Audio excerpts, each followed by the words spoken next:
People always talk about Doctor Who, they talk about shaky sets and rubber monsters. You know, in the 70s, there was very much that kind of feel. There was it was a low budget feel.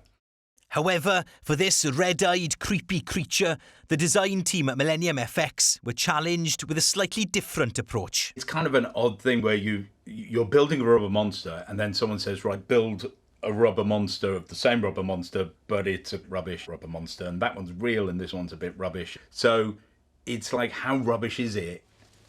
And at the same time, it's still got to look like it can pass for real within the story. So that was actually really difficult to nail how that worked. For the real Shriek suits, Neil and his team used the same high-tech they would normally employ. The design was sculpted in clay on a 3D print of the actor's head and body. Fiberglass moulds were then cast from the clay and injected with silicone and finally painted by hand. The real Shriek was then crowned with its own animatronic head. For the fake Shriek, they really had to put their heads together. We got the final design and we got a sculptor in and let him look at it once and just went, there it is. Right, you have a few hours to sculpt that from memory.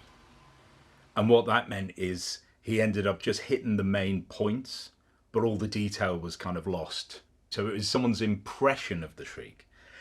Then for the fake Shriek's head, we just went with older processes. So it was a clay sculpture, a plaster mold, and just stiff latex rubber. So it moves like an old rubber mask, because it is an old rubber mask.